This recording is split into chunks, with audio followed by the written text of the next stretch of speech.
Breaking news చూస్తున్నాం. ప్రధానమంత్రి నరేంద్ర మోదీ మరో విదేశీ పర్యటనకు వెళ్లనున్నారు. రేపటి నుంచి 8 రోజుల పాటు 2 ఖండాల్లోని 5 దేశాల్లో ఆయన పర్యటించనున్నారు. ఈ పర్యటనలో భాగంగా Ghana, Trinidad and Tobago, Argentina, Brazil, నమీబియాలను సందర్శించనున్నారు. బ్రెజిల్లో జరిగే బ్రిక్స్ శిఖరాగ్ర సదస్సులో పాల్గొనడంతో పాటు గ్లోబల్ సౌత్లోని కీలక దేశాలతో ద్వైపాక్షిక సంబంధాలను మరింత పటిష్టం చేసుకోవడమే ఈ పర్యటన ముఖ్య ఉద్దేశమని కేంద్ర విదేశాంగ శాఖ వెల్లడించింది.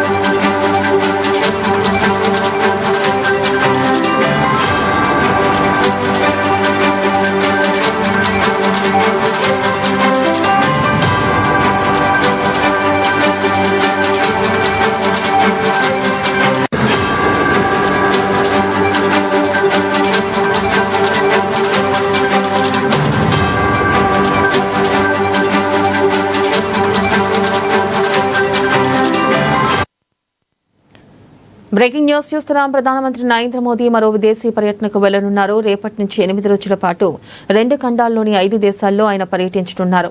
ఈ పర్యటనలో భాగంగా Ghana, Trinidad and Tobago, Argentina, Brazil, నమీబియాలను సందర్శించనున్నారు. ఇక బ్రెజిల్లో జరిగే బ్రిక్స్ శిఖరాగ్ర సదస్సులో పాల్గొనడంతో పాటు గ్లోబల్ సౌత్లోని కీలక దేశాలతో ద్వైపాక్షిక సంబంధాలను మరింత పటిష్టం చేసుకోవడమే ఈ పర్యటన ముఖ్య ఉద్దేశమని కేంద్ర విదేశాంగ శాఖ వెల్లడించింది.